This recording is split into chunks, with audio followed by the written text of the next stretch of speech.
What's going on, everyone? It is a new week for West Virginia football. There he is. There's Keenan. So there's Keenan Cummings. I'm Wesley Shoemaker. New episode of the WVSports.com podcast. Here we are. We are going to preview West Virginia's upcoming game against Kansas, get into the Jayhawks. We have an interview with John Kirby of Jayhawk Slant at the end of us talking, which we hope you tune in for. But we're also going to talk about the current affairs and state of West Virginia football after we all know what happened this past weekend. So let's get into Kansas, shall we? Kansas, they are a 1-2 team, very similar to West Virginia. Had a lot of preseason hype, and here they are coming off two straight losses. They started the year with a 48-3 win over Lindenwood, then a 23-17 loss at Illinois, and then last week they had a home loss 23-20 against UNLV.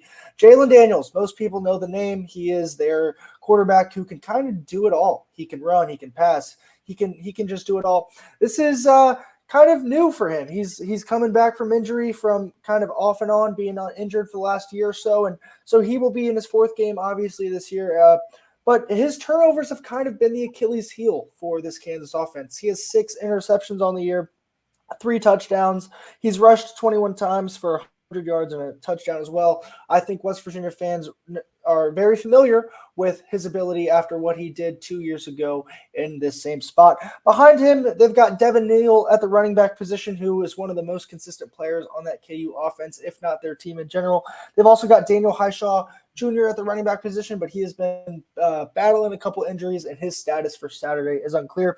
On the outside, Luke Grimm, 18 catches, a $157 and 2 scores. Lawrence Arnold, 10 catches, 131 and a touchdown. And there's no real other receiver that's kind of a threat so far this year. Then on defense, they're experienced there, but they just haven't had the numbers to show for it. Obviously, they've got Kobe Bryant, I believe, on the outside, and then they've got a lot of guys returning on the defensive line. I think they have 6 sacks total this year, only 1 interception, and I think 1 or 2 forced fumbles. So the talent's certainly there for Kansas on the defensive side of the ball. And then at kicker, they have a kicker who's 3 for 3. I think he's almost hit a touchback on every single kickoff, if I'm not mistaken. And so the Kansas is an experienced team. They're a team that were picked to finish near the top of the Big 12. They were a team that there was a lot of hype surrounding. They were in, I believe, the preseason top 25 in the AP poll. Yes. And here they are now staring down a 1-2 start, just like West Virginia. Desperate times call for desperate measures, not only for Kansas, but for West Virginia as well. And here we are, Keenan. If I told you 3 weeks ago Kansas and West Virginia were both 1-2 heading into the Big 12 opener, I'm not sure either of us would have taken that statement seriously. But here we are. So just your thoughts on the Jayhawks and what they bring to the table. I definitely wouldn't have. I thought West Virginia was going to go 3-1 to start the year, so I'm already wrong there. The one thing that stands out to me about Kansas immediately, you mentioned all those names you mentioned, Devin Neal, Jalen Daniels, go down the list, Lawrence Arnold. They're guys that have been there forever. Yeah, it's an experienced roster. They have a lot of talent. Yes, I know they've started 1-2. It's been disappointing, but they're a physical football team. They like to run the ball. They have a new offensive coordinator. Obviously, their former one, West Virginia, got a firsthand look at that when they played Penn State week 1, but Grimes come over from Baylor. It's a lot of the same stuff. Not had as much success to start, but I think a lot of that has to do with kind of Jalen Daniels getting back into the mix and all that. But if you're West Virginia, you're hoping this isn't the week that Jalen Daniels figures it out, because last time you mentioned this last time. He put on a clinic. That was probably Kansas's offense at its finest in 2022 against West Virginia. They were running the ball. They came out with that option look that they had not shown on film at all and completely took West Virginia by surprise. Still, West Virginia had chances to win that game. Not trying to pick a wound here, but they kind of did what they do and found ways to lose. But it's a game that both teams need. It's a desperation. I know it's only week 3 or week 4 in the season, but it's your first conference game. I understand all that, but both these teams desperately need a win. Kansas was ranked in the preseason top 25. If they're 1-3, yikes. West Virginia was talking about elevating themselves from 9 to 11 wins. If they're 1-3 with the climate around this program right now, yikes.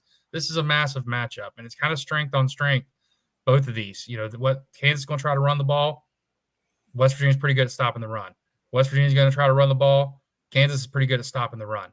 So it might come down to which quarterback's able to make the most plays in the passing game, which one's able to connect on deep shots, and which one is able to control the line of scrimmage. Yeah, I think you bring up a great point. I think it's good on good here. West Virginia's been great against the run. They were great against the run even in the loss to Pitt, right? And so Yep. obviously Devin Neal, Jalen Daniels, like they're going to run some read option. They're going to get some creativity going in that running game. And we've seen it. We've seen it from this Kansas team. And then on the flip side, we know West Virginia wants to run the ball, especially with Garrett's completion percentage still teetering, which we'll get into in a little bit. But like both teams want to run the ball. Both teams want to control the clock. Obviously, West Virginia controlled the clock like crazy against Pitt, and they still couldn't hang on to get the victory. But as you say, there is a lot of good on good. But transferring to a word you said, climate. Let's talk climate around this West Virginia football program, shall we, Keenan? So your overall thoughts a couple days removed from this weekend, a couple days removed from players, coordinators, and the head coach himself speaking. What are your thoughts? Just let it all out of how you feel about things are right now in Morgantown. Once the dark cloud of blowing that game has somewhat passed, it's not going to pass, but somewhat passed. It's still on the radar, I think. Yes, I think it's just still. Yeah, it's still blinking a little bit, but Yeah. It's not hovering directly over everybody's heads.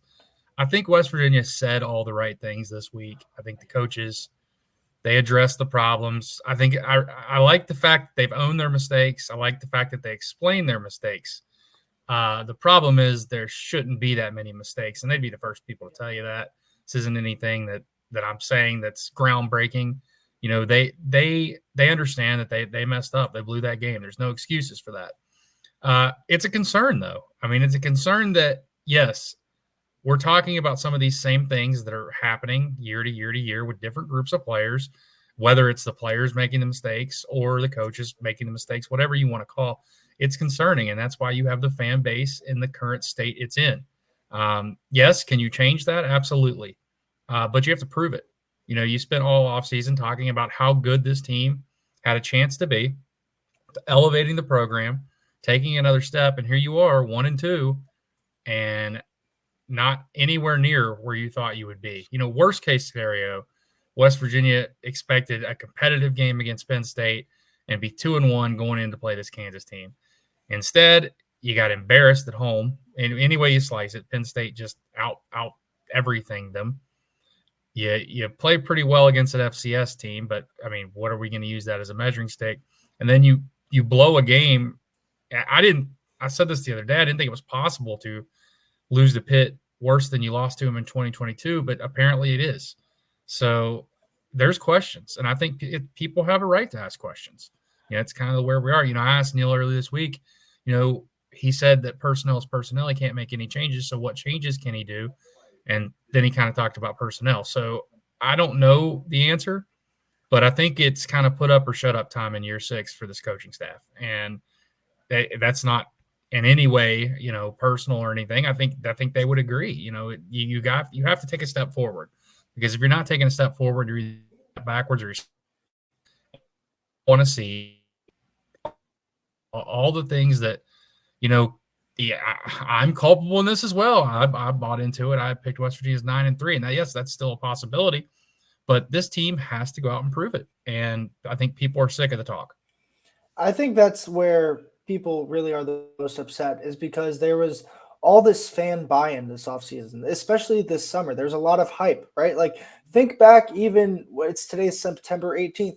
Think back legit 3 weeks ago to when we were getting ready for Penn State, and the amount of hype that was just surrounding Morgantown. McAfee show was here. Big Noon was here. Everyone was saying this is like the biggest home opener in such a freaking long time. Then they fall flat on their face. Then against Albany, there were some issues. They get the win, but everyone was still thinking about, whoa, what are the issues? And then in a Pitt game where things don't go your way, you have the block punt. You have just calls that aren't going your way. You have the defense that wasn't playing well to start, but then they really locked in, and you didn't have your best form of offense, and they still had a 10-point lead. And then you fall flat on your face in the final 5 minutes of that game. So I think the biggest frustration from fans is that because they were promised all these things of this team being better, this team being able to compete, to be in the top 25, to be in the top upper echelon of the Big 12, and they have yet to prove that they belong really even in the top half of this conference with the way they've played. And I think this is important too. I mean, this is year 6, slice it or not, year 6. And this fan base is a proud fan base. And it's to the point where, you know, they want to be relevant. Yeah, they want to matter in college football, and I think that's apparent. And people are frustrated, and that's not a knock on anybody, but that's what coaches are paid to do. And at some point, the rubber meets the road, and the frustration is kind of boiling over, especially with what happened. I think what you said is true. You know, you got the buy-in from the fan base. That environment at Penn State was incredible, and people just wanted any excuse to explode. The stadium was just waiting, percolating, ready to pop, boil over, and nothing happened to ever give them that. So now you got to earn back trust in a sense, and that's no knock on the players. You know, that's no knock on the coaches. It's just the truth, and that's something that is only going to be changed by winning football games. And you know, you can get up and take responsibility or apologize or whatever you want to do over and over and over again. But until the results, it's a results-based business. You know, any coach you've ever talked to will tell you that. And any way you slice it, 1-2 with a loss to your rival in a game that you should have won is not acceptable. Yeah, there's 365 days in the year, and you could be doing all the right things for 350 of them. But if for those 12 Saturdays you aren't able to finish on top, that's what you're judged by. That's how you are paid. That's how you are kind of given advancement. It's by how you do on those 12 Saturdays. And I think there's a frustration level as well of this feels like it's the same story over and over again, that similar to 2022, they were so close to beating Pitt on the road, and then they didn't have it. And then 2 years later, you even have the lead. They didn't even have the lead in 2020. You have a 2-possession lead, and then everything comes crashing down. And so that's what I think it's kind of like this cycle, this merry-go-round of West Virginia fans are feeling like they're told one thing and then they just see the complete opposite because there's been an inability to kind of win the games that matter the most. And so, as you said, there's no real way to get that back. There's no way to kind of earn that overnight, and it's going to have to be a long, drawn-out thing again. And I think that's another part of the frustration of they don't want to have this waiting period again. They're tired of waiting. They want to be good now because it is year 6, as you said. It is kind of time to put up or shut up in a sense of that.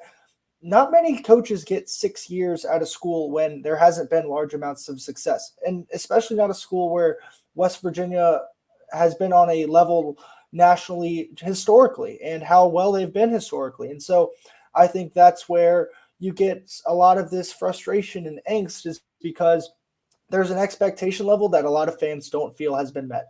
And I think Neil hits on this too, and I actually appreciate that he says this because it is true. The fact that people are frustrated isn't necessarily a bad thing. It means people care. 100%. You run into problems when people stop caring. And that's what you have to avoid because people are invested in this. They'll always be invested in this, at least for as much as I could see. But if you get to a point where people stop caring, that's when you have problems. And I think that, you know, they have a plan. You know, they've righted the ship before. You know, West Virginia's had some bad losses in the last couple of years. I mentioned that Houston game. You know, that's as gut-wrenching of a loss as you'll have, and they went on to win 5 of 7. So they've done this before. We'll see if they can do it again. But on to Kansas. So the Jayhawks, obviously, I think let's start with West Virginia's offense. Garrett Green played all right against Pitt. I don't think either of us would say that was his best game by any means, but I think there's a level of overthinking, and you can tell me I'm wrong in this or tell me you disagree, but I think there was so much of a microscope put on completion percentage for him this offseason that it just, from an outsider's perspective, looks like it's somewhat getting to his head. It looks like he's kind of holding the ball a little longer in the pocket and trying to be a passer when his game is at his best when he's running, when he's being that athlete that we've seen, when he's kind of being that so-called shortstop of he's on the run and making throws or he's on the run with the ball. And so I think they've got to just let him loose. I know offensive coordinator Chad Scott said that earlier this week, but you've just kind of got to let him go be the guy he was last year. I think maybe early on there was a little bit of let's try and get this completion percentage number up, whether it be for maybe the NFL draft purposes or whatever it may be for. But I think you got to just kind of throw the numbers out the window and just try and let him be him. And I think he's at his best when he's moving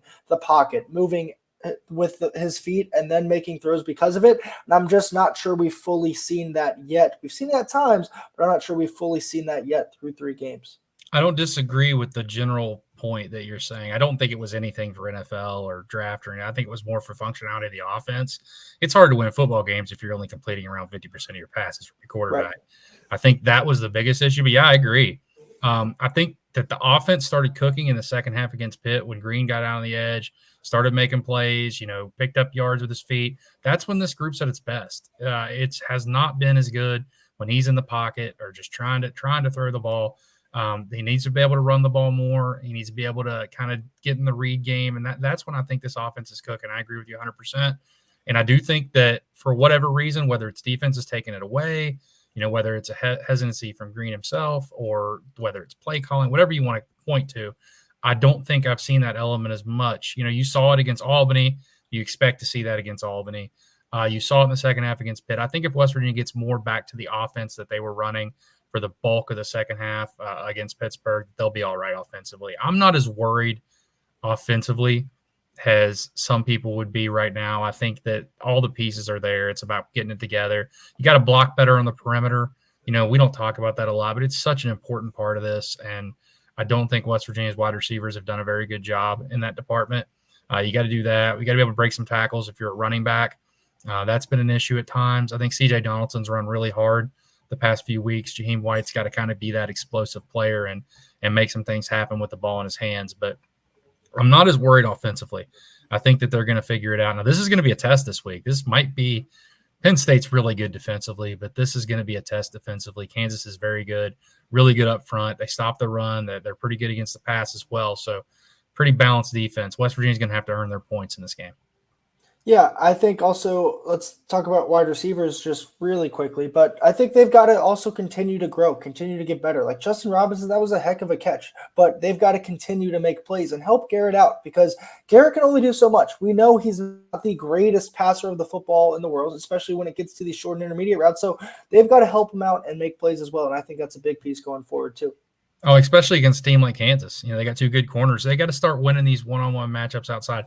I do think it's happened more this year so far than it did at times last year, but it's still not been as consistent as they'd like it to be. And I think that that's where they've got to win.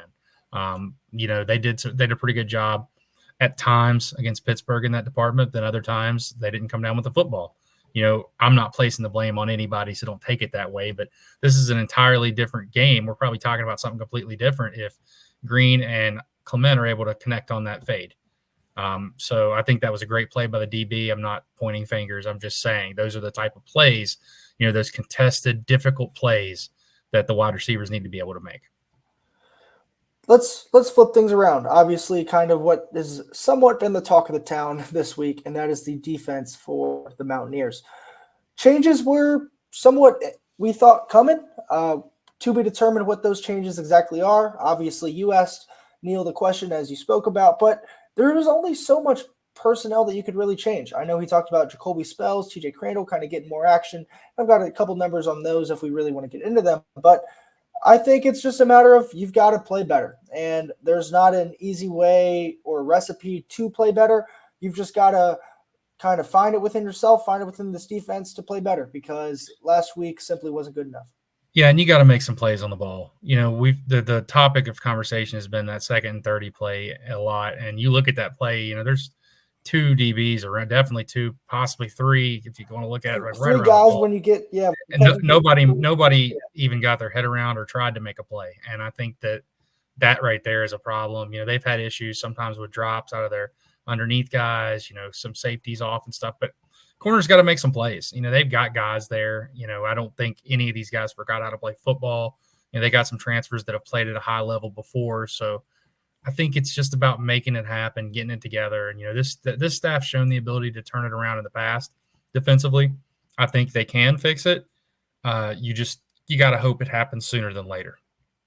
Yeah. And I think let's just think out loud here, right? Like, they've got to get some momentum this week because you can't go into that bye week ahead of the gauntlet that is October 1-3. It's just it's going to be really, really hard to recover, even if you want to talk about bowl eligibility at that point. And I just think that – go ahead. It's not just that. Just you go 1-3 into the bye week after all the stuff we talked about before. Where is the program at that point? I mean, it's just not a place anybody wants to be in. It's definitely in the range of outcomes, which is unfortunate that West Virginia has found themselves in this situation. But it's about kind of how you're going to respond. You talk about your veteran leadership. You talk about, the talent on the team. You talk a contending Power 4 team, all these different words that were used. It's time to prove it. You're at home. You're an experienced team. Yes, Kansas is an experienced team. You've both underachieved to this point. It's about getting it done at home. You got to win games at home. Neil Brown says that all the time. Any coach you talk to, you got to protect home field. There's going to be a lot of close games in the Big 12 throughout the rest of the schedule. You need to find ways to close them and not have kind of repeats of what you saw a week ago. About that home atmosphere, what are you kind of expecting? Obviously, because of the result last week and it being a noon kick and all that, are you expecting kind of a pretty good atmosphere? What would you say your overall thoughts are there? I'd say over under 51,000, and I would right now, depending on the weather, I'd lean over. I think it's supposed to be nice. Like I think it's. I'd lean over. I think over too, but it wouldn't surprise me if it's under. People are frustrated. That's why we spent an entire segment discussing it. You read our message board right now, and unfortunately, a lot of topics are not about this week's game, and you're going to have that. But again, that speaks to what Neil says and what really any coach that's ever coached here, the people care about it. And you got to take the good with the bad with that. And with that comes sometimes some criticism when you deserve it. And I think they understand that. And I also think if you're a fan, right, there's not a lot of ways to show your frustration. And while it sucks for the players that it won't be as great of an atmosphere as it could have been if you're 2-1 or 3-0 at this point, but like, I don't think they think of other ways to really show that frustration than not to show up. And we're not saying that this is a player problem. We're not really saying anything other than that the fans have the right to voice their opinion. And this is kind of probably the most easy and feasible way for them to do that. Yeah, I think it'll be interesting, man. I really do. Because if you get this win, if West Virginia is able to take care of this game, you go on the road, you get the bye week, you go on the road, and let's just say they beat Oklahoma State. They upset Oklahoma State. How different is the vibes around the program compared to back into a home game? Heading back into a home game. That's what I'm saying. Things can change in an instant, and I know everyone's out there rolling their eyes, thinking I'm just being optimistic. But look at a team like Oklahoma State last year. They got embarrassed by South Alabama at home. They lose to Iowa State, and then they go on and win every game but UCF and go to the Big 12 title game. So it's not impossible. It's not unprecedented, right? No, It's not impossible, but this team's got to figure some stuff out before I even think about that. In no way, don't misconstrue what I'm saying. I'm not projecting West Virginia to the Big 12 title game right now. That was one game at a time for them. One game at a time for them. I'm done with predictions for this year in terms of records. So I think that this weekend is massive for not only for West Virginia, for Kansas. And I think you're going to get two desperate teams clawing at each other, really trying to get a win and get off on the right foot in Big 12 play. Let's go to keys to victory for this game. For me, it's going to be which defense can create turnovers. Kansas has, I think, one interception on the year. West Virginia, I don't think, has any. So that's going to fumble. Interception, though. Interception, they don't have any. No.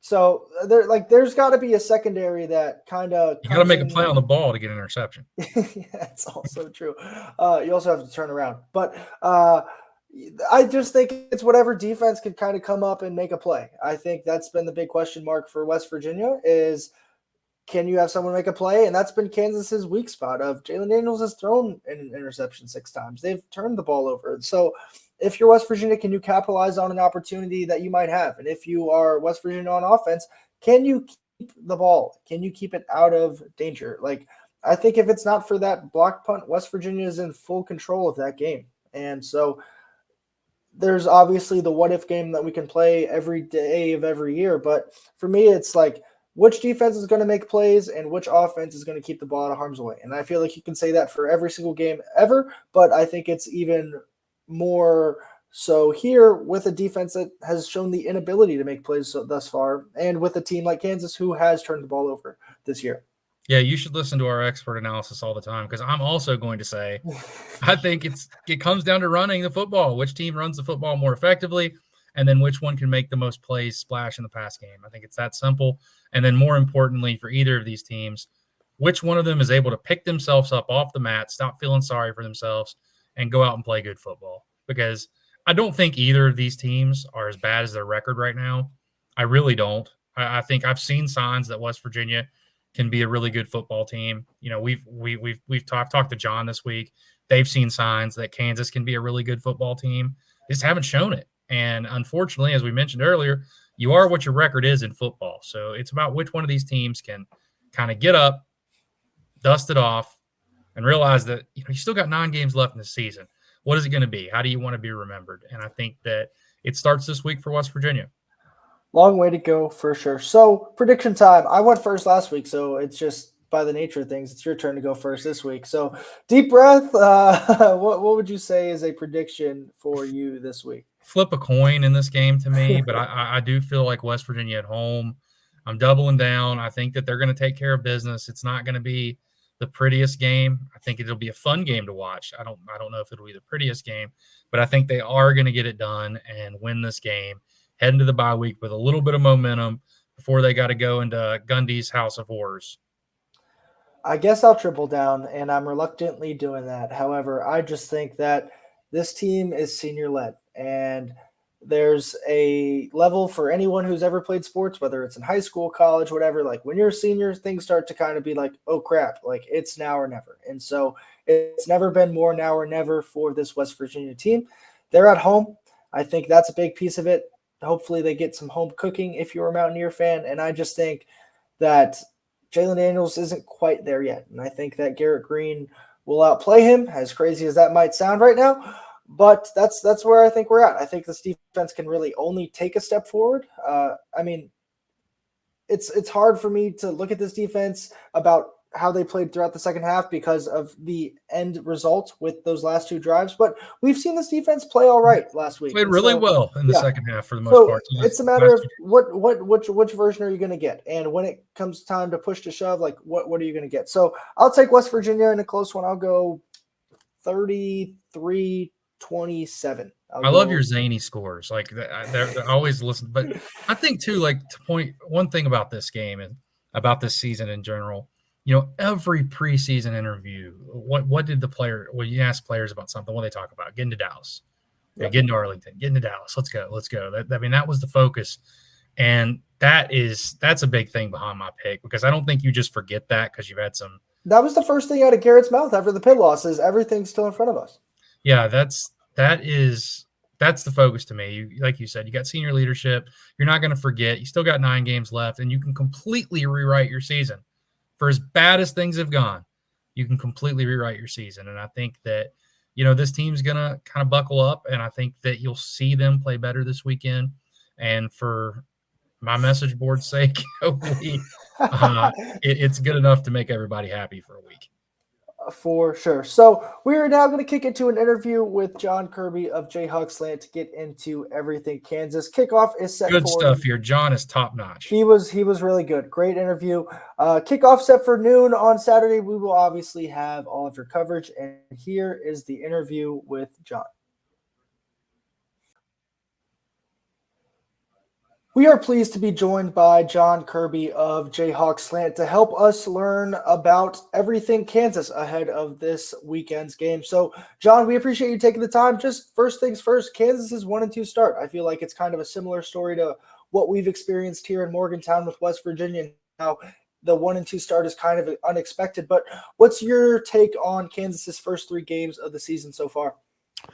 Yeah, guys, they've been kind of puzzling. The first game against Lindenwood, it wasn't much of a challenge. Kansas was just superior. And then you had Illinois and UNLV, both games that, Kansas could have, should have won. And they were, what's unique about these losses is back in the day when you followed Kansas football, there's been so many struggles in the past. You left the stadium and you went, boy, they just got pushed around, or they just didn't match up, or whatever the reason was. Well, now you look at Kansas and you're like, God, they were more physical. They were faster. I mean, Lance Leipold, I asked him, I said, after the Illinois loss, I said, how did you like your physicality? Because Illinois is a Big Ten, team that they like to be physical. And he said, listen, the most physical team probably didn't win that game. So Kansas is showing up and they're doing all the things outside of taking care of the ball. So, when you look at West Virginia, what they blew the 10-point lead late in the game, and you got Kansas, had a chance to win their games. It's kind of like the tale of two teams that are coming in together on the same note here. So I just think that Kansas, once they can take care of the ball, I think that they can actually, do what they're supposed to do in the preseason, because I want to say in week 1, ESPN had them as the highest odds to win the Big 12 and be in the Big 12 championship. Has it been as simple as the turnovers, John? And how unexpected is this? Is the mood down, or do the players, the team, are they kind of taking the same approach as what you're saying? Just clean up what they're doing wrong, and the whole schedule's ahead of them. Well, they've, one of the themes this week, guys, of when we had a chance to talk to the players is working with a clean slate starting this week against West Virginia. Okay, you got to flush the 1 and 2, and the goals are still in front of them. And I thought the players were very upbeat. I also think they know that some of the problems can be fixed. Like I said, they're not showing up and being out talented. They're not showing up and getting pushed around. They've played physical football. Their O-line and D-lines have looked real good. So I think they know that if they clean certain things up, the outcomes of these games can be different. And those things, are they interceptions? I think the first thing that we see when we look at Jaylen Daniels, for example, and his stats from this year are the picks, right? Are those the types of things they have to clean up, or does it kind of go deeper than just those surface level things? Yeah, guys, with Jaylen Daniels, it is. And let me explain, his last game was about exactly a year ago to this date against BYU. So he got hurt. He didn't play the rest of the season. He did not go through spring football. He was there around the team to be with the new offensive coordinator, Jeff Grimes, and learn what he was saying and what he was doing and what he was implementing. And then he went through the summer. He had a back injury. So he said he worked on his core. He got in good shape. And then in the fall is the first time he went back in to throwing the football around. Okay, so he's wearing a red jersey. He can't be hit. So I think this, we've kind of called it knocking off the rust. So I do think there's some of that he hasn't played football in a year. I think what you're hoping now is that 3 games was enough to now start knocking off the rust, to where we start seeing what Jaylen Daniels, what we've seen of him in the past, is what he looks like moving forward. So yeah, the interceptions, there's just been a couple decisions that he's probably made, some in the RPO game that need to be cleaned up. But last week against UNLV, guys, they had 260 yards at the half, and Kansas's offense looked like the Kansas offense that everybody thought it would look under Jaylen Daniels returning. And then UNLV started doing some things. They took away the run game, and it kind of forced him into throwing some balls where there were some mistakes and some reads and some balls that weren't put where they should be. And things just kind of fell apart. And defensively, they've played very well. It's except for 1 or 2 drives where UNLV went on like a 9-minute drive that ended up being the game winner. And they had Illinois. They held both of these guys under 300 yards, but then Illinois had like a 6.5-minute drive where they converted some big 3rd downs and ended up finding a way to win the game. So the mistakes, if you just clean them up, I think it's a different outcome. How much different is this offense under Grimes, or is it pretty much exactly what we've expected out of Kansas the last few years? Well, Keenan, it doesn't look the same and the results aren't the same, but a lot of the offense is the same. And Jeff Grimes has said several times when he came in and replaced Andy Kolodnicki as the offensive coordinator, who went to Penn State, okay, because what he did at Kansas caught a lot of attention throughout the country. So Grimes came in and he said he knows Andy. And he said, Grimes came from Baylor, so he's very familiar with what KU did. He said, I'm not going to come in here and reinvent the wheel. What these guys have been doing on offense works, so I'm not going to go changing a lot of that. And when you look at the offense, people may say it doesn't look the same, but there's still the quarterback draws. There's still the option. There's still the wildcat they're running. They're still taking shots downfield. I mean, a lot of the things that have been put in place over the last 2 years are still being implemented now. It just hasn't had the success that we've seen in the past. On the flip side of things, on the defensive side, I think for me, when I'm just looking at things, it seems like the defensive line really kind of solid for KU this year. Obviously, only 1 interception on the back end, but it seems like they're getting after the quarterback a good amount. How would you assess their defense through 3 games? Yeah, the defense has been solid. And, guys, when you talk about Kansas over the last couple of years and the emergence of what the program's done under Lance Leipold, the first thing everybody runs to is the offense, because it's been dynamic. They do a lot of different things, and people talk about how creative they've been.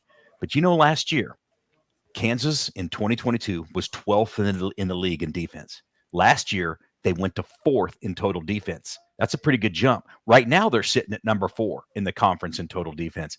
I think the defense has been a huge untold story with the Kansas program because of the improvements that they've had over the last 2 years. This year, they've got like 5 or 6 defensive tackles they rotate in. They've all played well. I mean, here in the last couple of weeks, the coaches have talked about how good the defensive tackles look. They've got a defensive end, Jeremy Robinson, who's been starting for 2 or 3 years. He's experienced. They're still trying to figure out a little bit of the rush end. The linebackers have, last week against UNLV, they were the best unit maybe of the game. They graded the highest in the PFF rankings. They've got Cornell Wheeler, who's a 4-star recruit who signed with Michigan. He's come in and played well. I think the thing that Brian Borland, the defensive coordinator, talked about here this week is they aren't creating turnovers. And that's something that they had done a little bit in the last couple of years. And that's something that they're talking about. Hey, we've got to start coming up with some of our own turnovers on the defensive side. It's really not that simple, though, at times, just, to create turnovers. How do they go about doing that? Well, Keenan, hey, you've covered this a long time. I mean, there's a little bit of the football gods and the luck you need. Yeah, West right? Virginia has that problem. Well, and here's what I will say, too. When you look at Kansas's opponents, okay, Lindenwood, I thought that game at one point, Lindenwood just wanted to get the buses warmed up and get out of town, okay? When you looked at Illinois, they aren't a big passing team, okay? They take care of the ball. And then last week, UNLV really relied on a quarterback who ran the ball all over the place. So when you talk about like the ball being in the air with a chance to get turnovers, you've got Kobe Bryant, you've got Mello Dotson. I mean, those guys are 2 corners that have played a lot of football. And some people thought it might be the best cornerback tandem coming into the Big 12 this year. But I don't know that they've had a lot of balls thrown their way and a lot of chances. So, you just got to hope that maybe the percentages turn over and some of the balls start bouncing their way. Bigger picture question here for me. I was listening to Lance's press conference this week, and he said he doesn't really like to term these must-win games. But in your opinion, would you say this is somewhat of a must-win game for Kansas after their start and them wanting to get off on the right foot in Big 12 play? Well, I don't know if it's a must-win. It's definitely close, because if you guys look down the schedule, I mean, Kansas, for the rest of the schedule, outside of going to Manhattan, there's a good chance they're favored, or even if they're an underdog, it will be a slight underdog for the rest of the way. They asked me before the season, they said, what do you think Kansas's record is going to be? And I went out on a limb. I said 10-2, and they said, who are the losses? I said, at West Virginia and in Manhattan. That was my prediction before the year. So would it be nice to get the win? It would be huge for the program to get a win, because if you don't, now you're going back, you're opening up your Arrowhead Stadium portion of the schedule against a pretty decent TCU team sitting at 1-3, and now you start worrying about the psyche of the team. Now you start talking about, can the guys rally back? So I mean, I don't know if it's a must win, but it's pretty dang close. Don't feel bad, John. I had West Virginia at 9-3, so I have a little bit of the same going into this game. But if Kansas wins this game, John, what do they have to do offensively, defensively? What does this team need to do to win this game? Well, again, I haven't watched West Virginia a ton. I did watch them play almost that whole game against Pitt, and it looked like they were pretty good against the run. Now, the question is I don't know how Pitt's run scheme is, because Kansas can do some things depending if Daniel Highshaw is healthy. You could bring Devin Neal and Highshaw both on the field together. You can have Jalen Daniels in there, who's a running quarterback. So Kansas can run more than just traditional run plays. They can get the ball in the perimeter. They run that wide zone. They can run option, but they've got to get the run game going. And that's what's really made them successful a lot as this climb has as the program has built under Lance Leipold. And listen, Jalen Daniels has got to hit some passes, okay? Because here's what West Virginia is going to do. And I mean, this is no secret.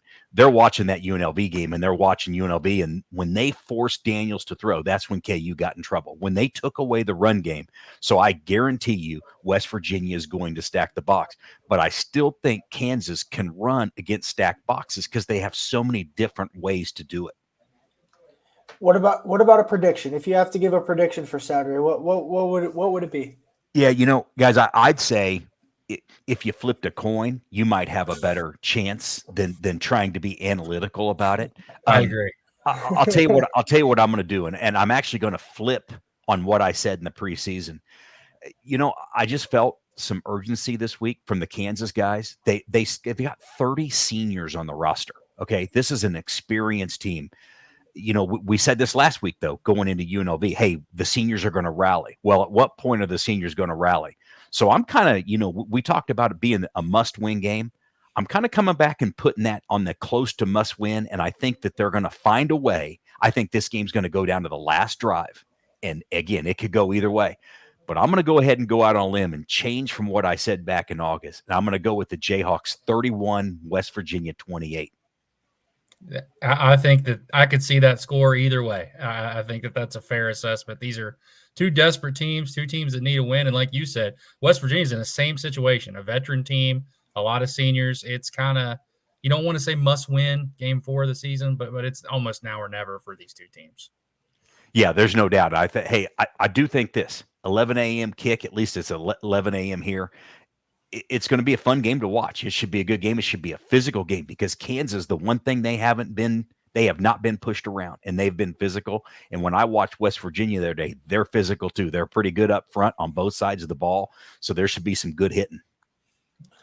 Well, John, we appreciate you taking the time. For all of our listeners, we hope you did make it this far. We were joined by John Kirby of Jayhawk Slant. And if you made it this far, we do appreciate you listening. This is the WestVirginiaSports.com podcast.